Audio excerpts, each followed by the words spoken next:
Good morning दोस्तों, good morning मेरे शेर और शेरनियों। एक बार फिर से एक्सपोजन कोचिंग क्लासेज के ऑनलाइन डिजिटल प्लेटफॉर्म पर आपका हृदय की गहराइयों और तहे दिल से हार्दिक अभिनंदन।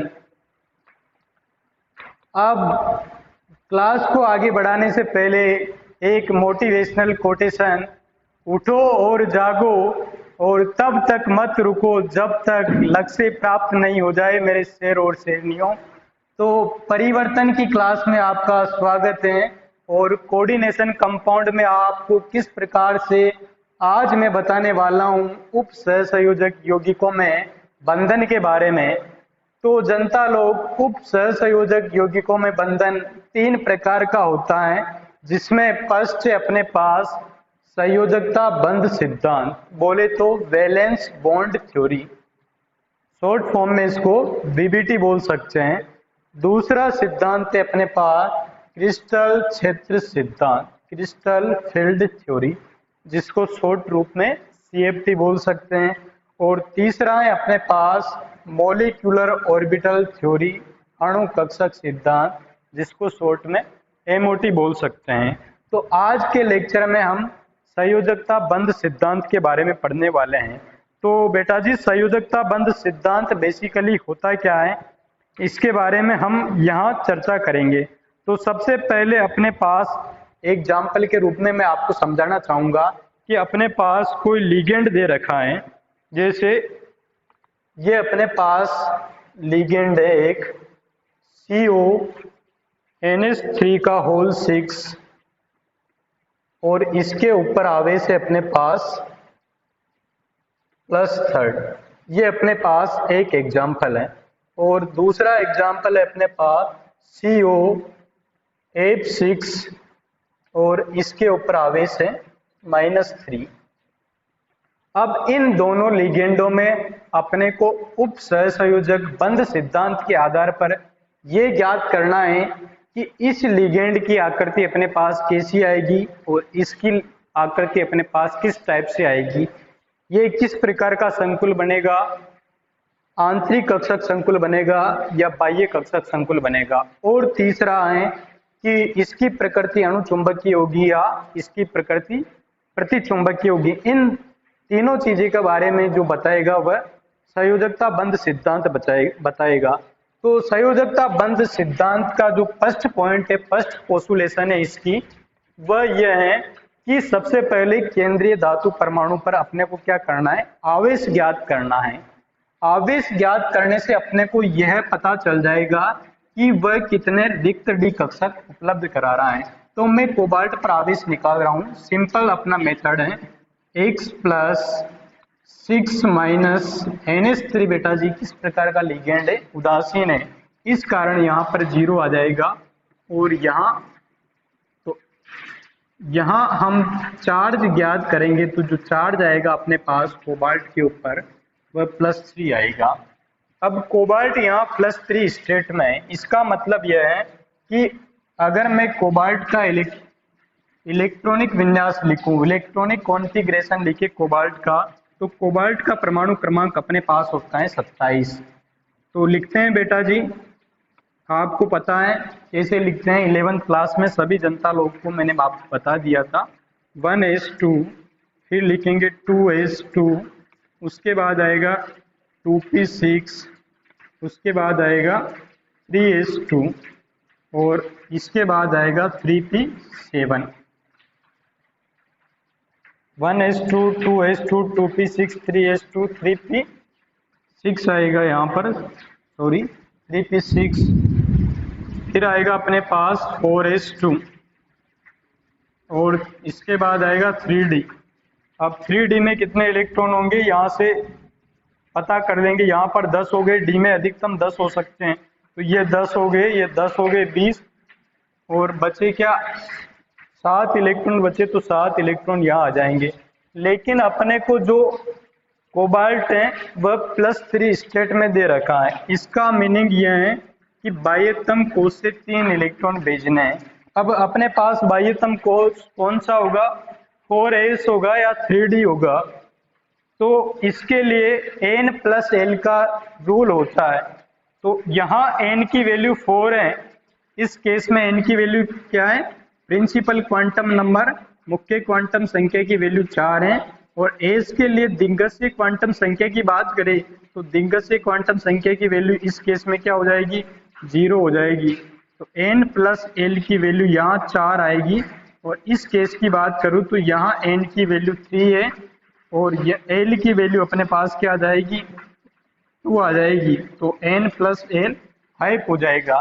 तो जिसके लिए n प्लस l की वैल्यू ज़्यादा होगी उसकी ऊर्जा ज़्यादा होगी। तो इसकी ऊर्जा ज़्यादा है और इसकी ऊर्जा कम है। परंतु अगर मैं बाह्यतम कक्षा की बात करूं तो ये अपने पास तीसरी कक्षा है और ये चौथी कक्षा है। तो सबसे पहले इलेक्ट्रॉन बाह्यतम कक्षा में से निकलेगा। तो यहाँ से इलेक्ट्रॉन बाहर निकल जाएगा अपने पास। तो यहाँ से 2 इलेक्ट्रॉन जाएंगे तो 4s में 0 हो जाएंगे। और 1 इलेक्ट्रॉन अपने को और भेजना है क्योंकि कोबाल्ट यहाँ +3 स्टेट में है। तो 1 इलेक्ट्रॉन यहाँ से जाता है तो अपने पास कितना हो जाएगा, 3d6 हो जाएगा। ये आपको ऊर्जा समझाने के लिए मैंने आपको बताया शॉर्ट में। अब 3d के 6 कक्षक आपको ड्रॉ करने हैं। तो मैं यहाँ ड्रॉ कर रहा हूँ। ये अपने पास डी में कितने कक्षक होते हैं, 5 कक्षक होते हैं जिनको समभ्रंश डी कक्षक कहते हैं। तो ये 3d का मैंने क्या कर दिया, कॉन्फ़िगरेशन बना दिया। अब अपने को इलेक्ट्रॉन कितने फिल करने हैं, इलेक्ट्रॉन 6 इलेक्ट्रॉन अपने को फिल करने हैं। तो 6 इलेक्ट्रॉन फिल करने के लिए अपने को हुंड की सुननी पड़ेगी। हुंड क्या बोलता है कि सिंगल इलेक्ट्रॉन, अकेला इलेक्ट्रॉन पहले भरना है, उसके बाद युग्मन स्टार्ट करना है। तो ऐसे युग्मन स्टार्ट हो जाएगा, ऐसे भरना है। बहुत सारे लोग नालायक लोग 1 2 3 4 5 6 ऐसे भर देते हैं, जो बिल्कुल सरासर जो अपने पास हुंड का नियम है उसका क्या हो जाएगा, खंडन हो जाएगा। अब इसके बाद आगे जो कक्षक आएगा वह क्या आएगा, अपने पास 4s कक्षक आएगा। अब s में पता ही है कि एक कक्षक होगा जिसमें अधिकतम 2 इलेक्ट्रॉन हो सकते हैं। उसके बाद 4p कक्षक आएगा। 4p कक्षक में भी क्या है, इलेक्ट्रॉन खाली है। तो ये 4p कक्षक आ गया। अब p के 3 कक्षक होते हैं, px, py और pz। तो मैं उनको ऐसे लिख दिया। और उसके बाद अपने पास क्या आएगा, सबसे लास्ट में 4d कक्षक आएगा। और d में भी क्या होंगे, 5 कक्षक होंगे, dxy, dyz, dzx, dx square y square और dz स्क्वायर। तो ये यहाँ पर 6 कक्षक हो गए थे। तो यहाँ ये 5 हो गए अपने पास, d में 5 कक्षक हो गए। अब अपने को जिसमें से ये 3 कक्षक हैं, dxy, dyz, dzx, इसमें d जो कक्षकों का जो इलेक्ट्रॉन है वह अक्षों के मध्य होता है, इस कारण इनको T2g बोलते हैं। और dx स्क्वायर y स्क्वायर और dz स्क्वायर कक्षकों का जो विन्यास होता है, मतलब उनका जो इलेक्ट्रॉन पाए जाने की जो प्रायिकता होती है वह अक्षों के ऊपर होती है, इस कारण इनको ईजी कक्षक बोलते हैं, ईजी सेट बोलते हैं। अब यहाँ तक करने के यहाँ तक आपको जो ड्रा करना है कक्षक, उसके बाद आपको लिगेंड को देखना है। अब लिगेंड अपने पास NH3 है। NH3 बेटा जी किस टाइप का लिगेंड है, स्ट्रॉन्ग फील्ड लिगेंड है। अब ये देखने के लिए आपको स्पेक्ट्रोकेमिकल सीरीज पता होनी चाहिए। तो मैं आपके सामने 4 लिगेंड लिख रहा हूँ। पहला लिगेंड है अपने पास NH3 जो कि स्ट्रॉन्ग फील्ड लिगेंड है। दूसरा लिगेंड है अपने पास NO2- जो कि स्ट्रॉन्ग फील्ड लिगेंड है। तीसरा लिगेंड है अपने पास Cn-, वह भी स्ट्रॉन्ग फील्ड लिगेंड है। और चौथा लिगेंड है CO, कार्बोनिल। ये चारों स्ट्रॉन्ग फील्ड लिगेंड है, स्ट्रॉन्ग फील्ड लिगेंड है। इस कारण इस केस में क्या होगा, पक्का युग्मन होगा। अगर जनता लोग स्पेक्ट्रोकेमिकल सीरीज में से ये चारों लिगेंड आ जाए किसी भी कॉम्प्लेक्स में, तो उन केस में आपको क्या करना है, जो ये अपने पास जनरल विन्यास दे रखा है इसमें इलेक्ट्रॉनों का युग्मन कराना है। तो क्या होगा, इसमें अगर मैं युग्मन कराता हूं तो इसका जो एक इलेक्ट्रॉन है वह यहाँ युग्मित हो जाएगा और इसका एक इलेक्ट्रॉन है वह यहाँ युग्मित हो जाएगा। अब इस वजह से 3D के दो जो रिक्त कक्षक हैं वह अपने पास मिल जाएंगे। अब इन रिक्त कक्षकों में क्या करेगा, जो अपने पास लिगेंड है NH3 वह लोन पेयर डोनेट करेगा और कोऑर्डिनेशन बॉन्ड का फॉर्मेशन करेगा। तो NH3 में से जो अपने पास लोन पेयर है नाइट्रोजन वह यहाँ पर डोनेट करेगा एक NH3 और एक कोऑर्डिनेशन बॉन्ड बनाएगा। दूसरा NH3 यहाँ पर डोनेट करेगा और दूसरा कोऑर्डिनेशन बॉन्ड बनाएगा। इसी प्रकार बाकी के जो रिमेनिंग 4 NH3 लिगेंड हैं वह यहाँ इलेक्ट्रॉन डोनेट करेंगे और कोऑर्डिनेशन बॉन्ड का फॉर्मेशन करेंगे। तो यहाँ से अपने को ये चीज समझ में आ रही है, जो कोऑर्डिनेशन बॉन्ड बन रहे हैं 6 कोऑर्डिनेशन बॉन्ड, उसमें 3D के 2 कक्षक, 4s का 1 कक्षक और 4p के 3 कक्षक भाग ले रहे हैं। इस कारण यहाँ पर अपने को जो संकरण मिलेगा, जो यहाँ पर संकरण मिलेगा वो क्या मिल जाएगा, संकरण अपने को मिल जाएगा D2sp3 संकरण, ये मिल जाएगा अपने को D2sp3 संकरण मिल जाएगा। तो यहाँ से अपने को क्या क्या जानकारी मिली, यहाँ अपने को एक तो ये समझ में आया कि जो अपने पास संकरण आएगा वह क्या आएगा, या इसको इधर लिख देते हैं थोड़ा, संकरण जो अपने पास आएगा वह D2sp3 आएगा। संकरण अपने पास आ जाएगा D2sp3। अब देखो ध्यान देने योग्य बात है बच्चों, यहाँ पर जो D कक्षक है वह n-1 वाला भाग ले रहा है। n-1 का मतलब है, n का मतलब बाह्यतम जो कक्षा है वह अपने पास छोड़ती है, उससे एक कक्षा वाला D इलेक्ट्रॉन भाग ले रहा है। तो इस कारण जो संकुल बनेगा, जो संकुल का प्रकार होगा वह आंतरिक कक्षक संकुल होगा, आंतरिक कक्षक संकुल होगा अपने पास। क्योंकि n-1D कक्षक संकरण में भाग ले रहा है, इस कारण आंतरिक कक्षक संकुल बनेगा। अगर ND भाग लेता तो क्या बन जाता, बाह्य कक्षक संकुल बन जाता।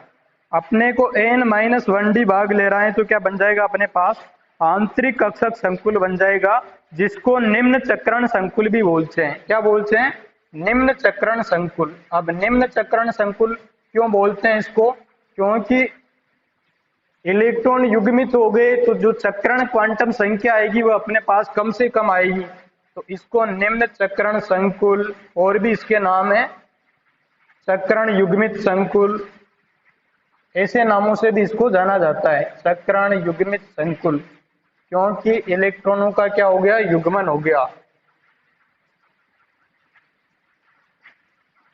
ये चीज आपको समझ में आनी चाहिए। तीसरी बात है कि इसकी जो चुंबकीय प्रकृति है वह कैसी होगी अपने पास।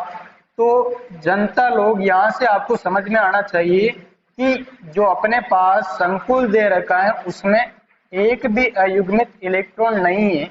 इस वजह से इस संकुल की जो चुंबकीय प्रकृति है वह क्या हो जाएगी, प्रतिचुंबकीय हो जाएगी, क्योंकि एक भी अपने को अयुग्मित इलेक्ट्रॉन नहीं दिख रहा है। अयुग्मित इलेक्ट्रॉन का मतलब यह है कि कोई भी एक अकेला इलेक्ट्रॉन नहीं दिख रहा है, इस कारण क्या हो जाएगा, संकुल प्रतिचुंबकीय हो जाएगा, पैरामैग्नेटिक हो जाएगा।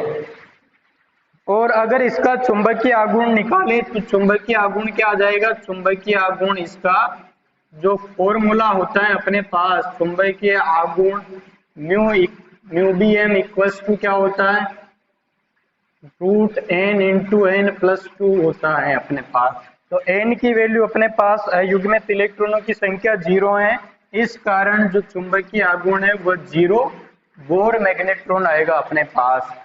तो ये हम इस संकुल के बारे में पढ़ लिए कि ये संकुल किस आंतरिक कक्षक संकुल बना रहा है, इसमें संकरण क्या है, अगर मैं इसकी आकृति की बात करूं तो इसकी आकृति कैसी होगी? अपने पास समन्वय संख्या अपने पास क्या है बेटा जी? समन्वय संख्या अपने पास है 6 है। कोऑर्डिनेशन नंबर 6 है। तो कोऑर्डिनेशन नंबर 6 के केस में जो आकृति होती है वह अपने पास होती है वर्गाकार द्विपिरामिडीय या अष्टफलकीय। तो यहाँ अगर मैं इसकी आकृति ड्रॉ करूं तो ये अपने पास केंद्रीय धातु परमाणु हो गया और 4 लिगेंड वर्ग के चारों कोनों पर निर्दिष्ट हो गए।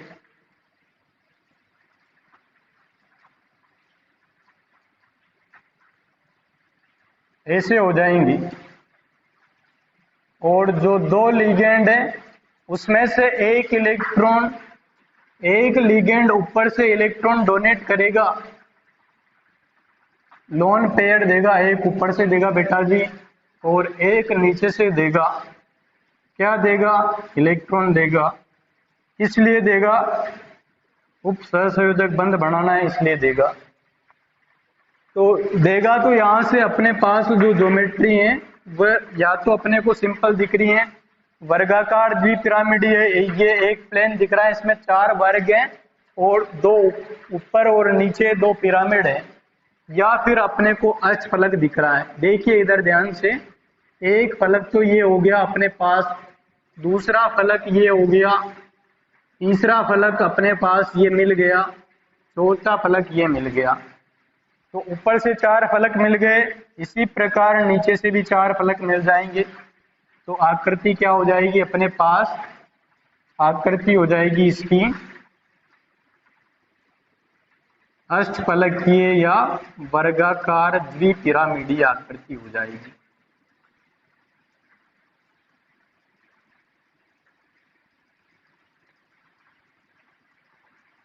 यहां तक आपको समझ में आना चाहिए। बहुत इंपॉर्टेंट क्वेश्चन है ये। यहाँ से क्वेश्चन बनता है बोर्ड में, 2 मार्क्स का क्वेश्चन बनता है कि संयोजकता बंध सिद्धांत के आधार पर बताइए कि CONH3 का होल 6+3 आंतरिक कक्षक संकुल बनाता है, जबकि COF6-3 बाह्य कक्षक संकुल बनाता है। तो इससे संबंधित क्वेश्चन बोर्ड में पूछा जाता है। रिपीटेड क्वेश्चन है ये और अच्छा क्वेश्चन है जो ज़्यादातर बच्चों को मार्क्स दिलाता है। मार्क्स गेन करना है तो ये बहुत इजी चैप्टर है अपने पास, कोऑर्डिनेशन, कंपाउंड। बाकी केमिस्ट्री में जो ऑर्गेनिक केमिस्ट्री जब स्टार्ट होती है तो अच्छों की वाट लग जाती है। अब हम बात करेंगे दूसरा जो अपने पास कंपाउंड है, वह उसके बारे में चर्चा करेंगे कि वह किस टाइप से बाह्य कक्षक संकुल बनाएगा।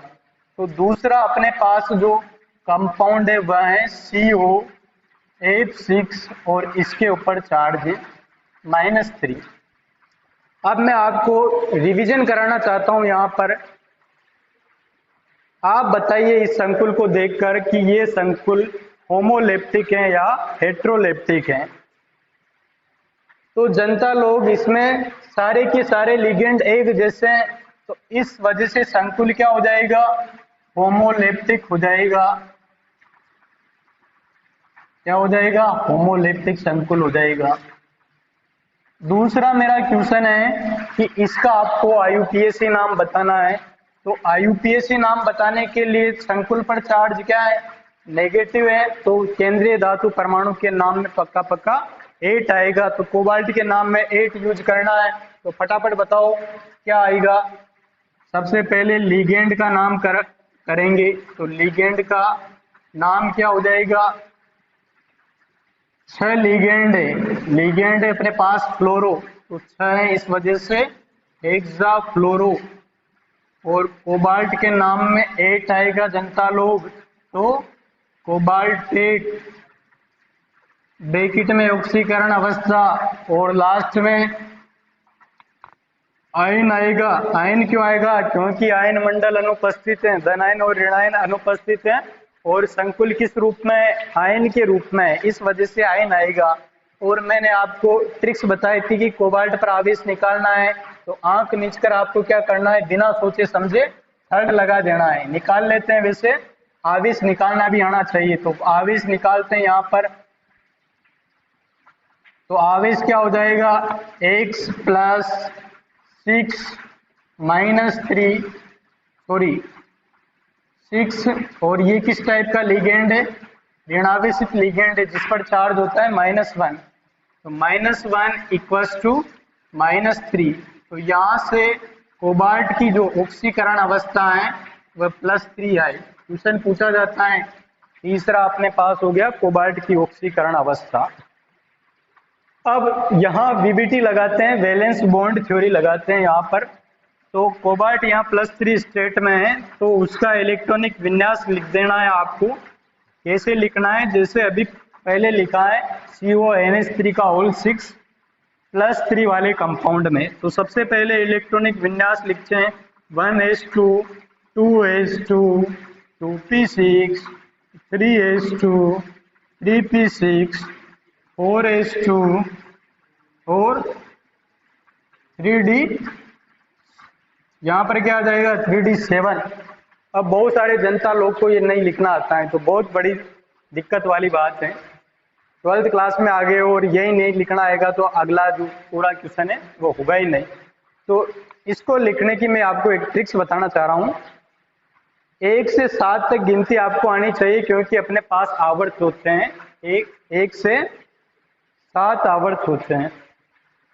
तो 1 से 7 आवर्त होते हैं अपने पास।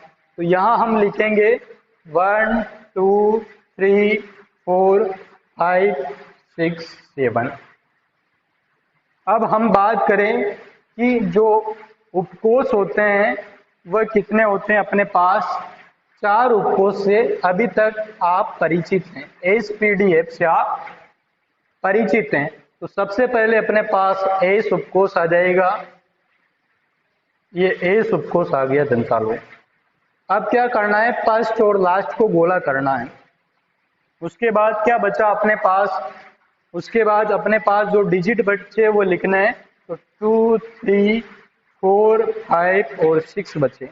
अब एस के बाद क्या आएगा, एस के बाद पी उपकोष आएगा। तो ये पी उपकोष मैंने लिख दिया।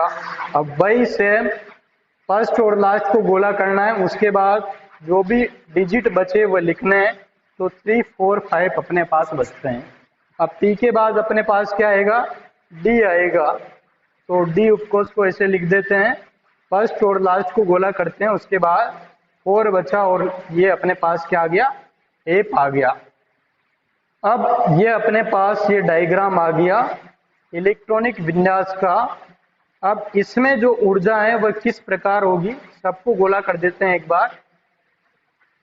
अब ऊर्जा भरने के लिए अपने को क्या करना पड़ेगा, एरो चलाना पड़ेगा। एक 45 डिग्री पर एक एरो चलाना है जो बिल्कुल पैरेलल रहना चाहिए, बिल्कुल समांतर रहना चाहिए। तो मैं यहाँ एक एरो चलाया, दूसरा एरो इसके पैरेलल में सेम वापस यहाँ से स्टार्ट होगा, वापस एक तीर छूट गया तो दूसरा तीर छोड़ने के लिए दोबारा से स्टार्ट करना पड़ेगा अपने को। सेम ऐसे चलता जाएगा अपने पास। ये अपने को एरो चलाने हैं। तो ये अपने पास ऊर्जा का क्रम आ गया। अब पहले आएगा 1s, उसके बाद ये फिनिश हो गया, उसके बाद वापस यहां से स्टार्ट करना है। तो क्या आएगा, 2s आएगा, उसके बाद 2p आएगा, फिर 3s आएगा, 3p आएगा, 4s आएगा, 3d आएगा, ऐसे चलता जाएगा। अब s में अधिकतम 2 इलेक्ट्रॉन होते हैं, क्योंकि s में एक ही उपकोष होता है और एक कक्षक में अधिकतम 2 इलेक्ट्रॉन रह सकते हैं। दोनों मतलब कपल के रूप में 2 ही रह सकते हैं। एक में एक रूम होगा तो एक रूम में कितने रहेंगे, 2 ही रहेंगे। 2 कपल के रूप में रहेंगे, एक क्लॉकवाइज रोटेट करेगा, दूसरा एंटी क्लॉकवाइज रोटेट करेगा। मतलब दोनों क्या अपोजिट वाले हो जाएंगे अपने पास। इसकी बात करें पी में, तो इसके बाद अपने को क्या करना है, मैच क्रिकेट वगैरह सब खेलते हैं और चौका लगा देना है। तो इसमें कितने इलेक्ट्रॉन हो जाएंगे, चौका लगाने के बाद 6 हो जाएंगे। 2 के बाद चौका लगाया तो कितने रन हो गए, 6 रन हो गए। तो इस वजह से यहाँ 3 उपकोष हो जाएंगे। उसके बाद चौका लगाए तो इसमें 10 इलेक्ट्रॉन हो जाएंगे। उसके बाद चौका लगाए तो इसमें 14 इलेक्ट्रॉन हो जाएंगे। तो ऐसे एफ जी ए चाहे जितने भी आप हैं उसमें आप बढ़ सकते हो। ऐसे इलेक्ट्रॉन के बढ़ने का ऑर्डर रहता है जो कि आपको 11th क्लास में बताते हैं, और वो आना भी चाहिए, तभी आप ये सब कर सकते हो। तो आई होप ये आपकी समझ में आया होगा। इसको यहाँ से मिटा देते हैं, वैसे आप नोट कर लो अगर जिसको करना है, उसके बाद मैं आगे का काम कर रहा हूँ। अब देखिए अपने को कोबाल्ट +3 स्टेट में अपन ने नॉर्मल कोबाल्ट का लिखा है, तो यहाँ से अपने को क्या 3 इलेक्ट्रॉन बाहर निकालने हैं।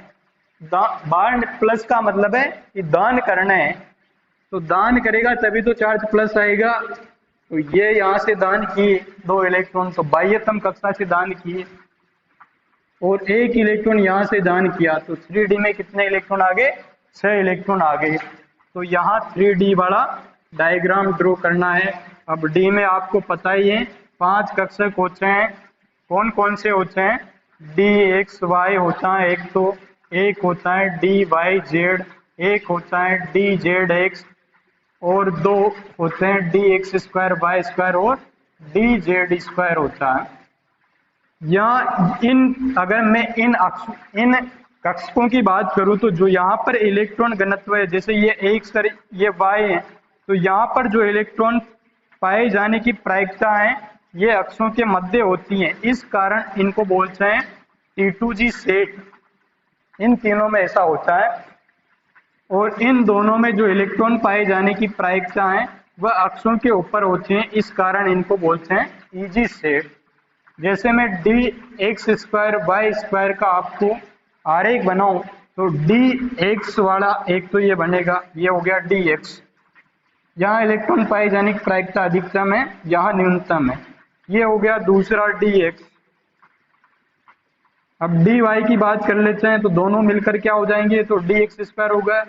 अब यहाँ ये हो गया एक डी वाई और दूसरा ये हो गया डी वाई, तो ये d x square y square का आरेख हो गया अपने पास। तो यहाँ जनता लोग आपको अच्छे से क्लियर हो रहा होगा कि जो यहाँ पर इलेक्ट्रॉन पाए जाने की प्रायिकता है वह अक्षों के ऊपर नहीं होकर अक्षों के बीच में है, इस कारण इनको T2G कक्षक बोलते हैं। जबकि यहाँ पर जो इलेक्ट्रॉन पाए जाने की प्रायिकता है वह बिल्कुल अक्षों के ऊपर है, अर्थात पालियों के ऊपर है, इस कारण इनको EG सेट बोलते हैं, जो कि बेसिक जानकारी है 11th क्लास की। अब हम बात करने वाले हैं आगे, जो अपने पास यहाँ क्या करना है, इलेक्ट्रॉन अपने को फिल करना है। कितने इलेक्ट्रॉन फिल करना है? 6 फिल करना है। अब 6 इलेक्ट्रॉन फिल करने से पहले किसकी सुनना है? उससे पहले हुंड की सुनना है। तो हुंड की सुनो, मेरी भी सुनो। हुंड बोलता है मेरी भी सुनो। अब वो क्या बोलता है कि पहले सिंगल सिंगल इलेक्ट्रॉन भरो, उसके बाद युग्मन स्टार्ट करो। तो हुंड के नियम का पालन कर लिया अपन ने। उसके बाद 4s अपने पास रिक्त हैं, तो 4x रिक्त हैं तो एजिटिव लिख देंगे। उसके बाद 4p भी रिक्त हैं, तो 4p के जो 3 कक्षक हैं उनको लिख देंगे। और 4d भी अपने पास खाली हैं, ये मिटा दूं, इसको आपने नोट कर लिया हो तो इसको मिटा देते हैं। ये जो चीज़ है आपको एग्जाम में पहले जैसे आपको कॉपी मिले उससे पहले आपको लास्ट वाले पेज पर ये आपको लिख लेना है, क्योंकि यहाँ से क्वेश्चन आता है P ब्लॉक में से इलेक्ट्रॉनिक विन्यास का आ जाता है या फिर इनमें से VBT CFT का आता है। तो जैसे आपको कॉपी मिले लास्ट वाले पेज पर इसको ड्रॉ कर ले। 4p के बाद में क्या आएगा बेटा जी? सभी जनता लोग बोलो। 4p के बाद 4d आएगा, तो ये अपने पास 4d आ गया। अब यहाँ पर क्या है, लिगेंड को देखना है। अब लिगेंड F माइनस है। F माइनस किस प्रकार का लिगेंड है? F माइनस दुर्बल क्षेत्र लिगेंड है। क्यों है सर दुर्बल क्षेत्र लिगेंड? क्योंकि बेटा जी NH3 NO2 माइनस CO और CN माइनस में से कोई नहीं है, उन चारों में से कोई नहीं है, तो उसके अलावा जितने भी लिगेंड होंगे वह दुर्बल क्षेत्र लिगेंड होंगे। दुर्बल क्षेत्र लिगेंड के केस में जनता लोग युग्मन नहीं करना है, अतः इलेक्ट्रॉन का युग्मन नहीं होगा, अतः इलेक्ट्रॉन का युग्मन नहीं होगा। नहीं होगा तो हुंड की चलेगी हमेशा, तो हुंड की चलेगी तो हुंड के साथ कोई खंडन नहीं होगा।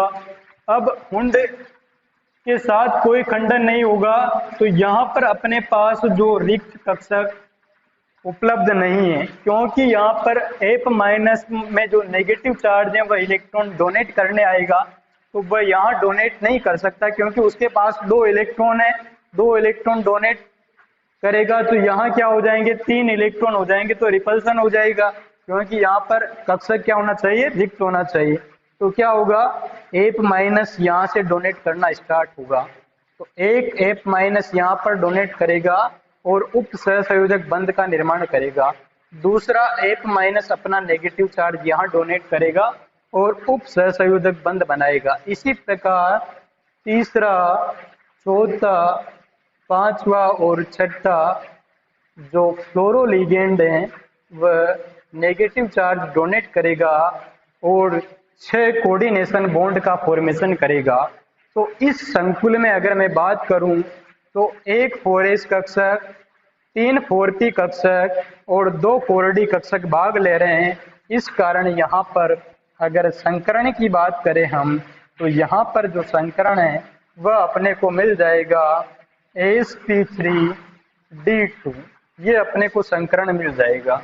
अब sp3d2 संकरण की बात करूं तो पक्का पक्का जो आकृति है वह अपने पास क्या आ जाएगी, वर्गाकार द्विपिरामिडीय या अष्टफलकीय आ जाएगी। स्क्वायर बाय पिरामिडल या ऑक्टाहेड्रल जिसको इंग्लिश में बोलते हैं, वह अपने पास आकृति आ जाएगी।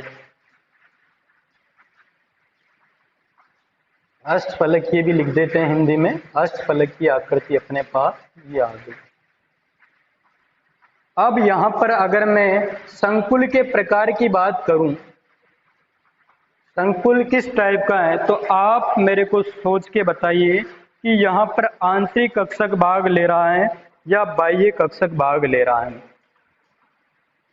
तो यहाँ पर अगर मैं बात करूं तो यहाँ पर बाहर वाला कक्षक भाग ले रहा है, डी का बाहर वाला एनडी भाग ले रहा है, इस कारण ये क्या हो जाएगा, बाह्य कक्षक संकुल हो जाएगा। क्यों हो जाएगा, क्योंकि पहले वाला एन माइनस वाला तो भाग ही नहीं ले रहा है, एन वाला ले रहा है, तो एन बोले तो चौथी कक्षा अपने पास बाह्य है, इस वजह से ये संकुल हो जाएगा बाह्य कक्षक संकुल, जिसको और भी नाम से जाना जाता है उच्च चक्रण संकुल। उच्च चक्रण संकुल क्यों बोलते हैं इसको, क्योंकि यहाँ पर अयुग्मित इलेक्ट्रॉन ज्यादा होने के कारण जो चक्रण क्वांटम संख्या है उनका मान जुड़ता जाएगा अपने पास, तो उच्च चक्रण संकुल भी इस कारण इसको बोलते हैं। तीसरी चीज है अपने पास कि जो ये अपने पास जो संकुल बना है, ये इसका जो मैग्नेटिक नेचर है, जो चुंबकीय प्रकृति, ये क्या है इसकी, तो चुंबकीय प्रकृति की चर्चा करेंगे तो उसमें अपने को क्या समझ में आना चाहिए, अयुग्मित इलेक्ट्रॉन समझ में आने चाहिए। तो यहाँ पर हम बात करें तो इस संकुल में 4 अयुग्मित इलेक्ट्रॉन है, इस कारण ये क्या हो जाएगा, ये अणु चुंबकीय हो जाएगा, डायामैग्नेटिक हो जाएगा। क्यों हो जाएगा, 4 अयुग्मित इलेक्ट्रॉन के कारण, 4 अयुग्मित इलेक्ट्रॉन के कारण, अयुग्मित इलेक्ट्रॉन उपस्थित है तो पक्का पक्का क्या होगा, अणु चुंबकीय होगा। तो अयुग्मित इलेक्ट्रॉनों की संख्या बेटा जी क्या हो गई, 4 हो गई। तो यहाँ से चुंबकीय आघूर्ण निकाल लेंगे, चुंबकीय आघूर्ण म्यूडीएम का फॉर्मूला अपने पास क्या हो जाएगा, सबको पता होना चाहिए। चुंबकीय आघूर्ण का फॉर्मूला डायरेक्ट क्वेश्चन भी आता है इस पर, 1 नंबर में बोर्ड की दृष्टि से अति महत्वपूर्ण क्वेश्चन है, इसका फॉर्मूला रट लेना, n × n+2 होता है, जहां n अयुग्मित इलेक्ट्रॉनों की संख्या है जो कि कितनी है, 4 है, 4 है, तो यहाँ से n की वैल्यू 4 पुट करेंगे तो कितना आ जाएगा अपने पास, 4 × 4+2, तो कितना आ जाएगा, 6 × 4 बोले तो 24, तो 24 बोर मैग्नेट्रॉन जो इसकी इकाई है वो आ गई। या फिर शॉर्ट ट्रिक से इसकी 4 में 1 जोड़ा 5, 5 का स्क्वायर किया कितना 25, जो जोड़ा उसको कम कर दो, तो 1 कम कर देंगे तो क्या हो जाएगा 24 और फुट लगा दो, तो 24 बोर मैग्नेट्रॉन आ जाएगी। इसी प्रकार अगर एक अयुग्मित इलेक्ट्रॉन आ जाए, स्क्रीनशॉट ले लो आप, एक अयुग्मित इलेक्ट्रॉन आ जाए तो एक में एक ऐड करेंगे तो 2, 2 का स्क्वायर 4, 4 में से एक कम कर देंगे तो 3 और उसके ऊपर रूट लगा देंगे तो 3 बोर मैग्नेट्रॉन। ऐसे ये शॉर्ट ट्रिक्स हैं इसकी। इस टाइप से इन संकुलों में हम क्या वीबीटी के आधार पर ये सिद्ध कर सकते हैं कि कौन सा संकुल आंतरिक कक्षक संकुल बनेगा और कौन सा संकुल बाह्य कक्षक संकुल बनेगा, या किस संकुल की चुंबकीय प्रकृति अणुचुंबकीय होगी और किस संकुल की चुंबकीय प्रकृति प्रतिचुंबकीय होगी। अब दूसरा उदाहरण मैं आपको देता हूं, फटाफट आपको करके बताना है। कोऑर्डिनेशन नंबर वाला, कोऑर्डिनेशन नंबर 4 वाला एग्जाम्पल आपको मैं देता हूं, उसमें आपको फटाफट सोच के बताना है। तो बच्चों, वीबीटी सिद्धांत के आधार पर जो अपने पास दो संकुल हैं NiCN का होल 4 -2 और दूसरा संकुल है अपने पास NiCl का होल 4 -2, इन दोनों संकुलों में आपको ये बताना है कि कौन सा संकुल अपने पास अनुचुंबकीय है और कौन सा संकुल अपने पास प्रतिचुंबकीय है, अर्थात कौन सा संकुल, या ऐसे बोल सकते हैं कौन सा संकुल बाह्य कक्षक संकुल बना रहा है या कौन सा संकुल आंतरिक कक्षक संकुल बना रहा है। तो ये आपके होमवर्क के लिए है। इस क्वेश्चन का जवाब आप मेरे को कमेंट बॉक्स में दे सकते हो या मेरे व्हाट्सएप नंबर 8875228788 पर आप सोल्व करके मेरे को सेंड कर सकते हो।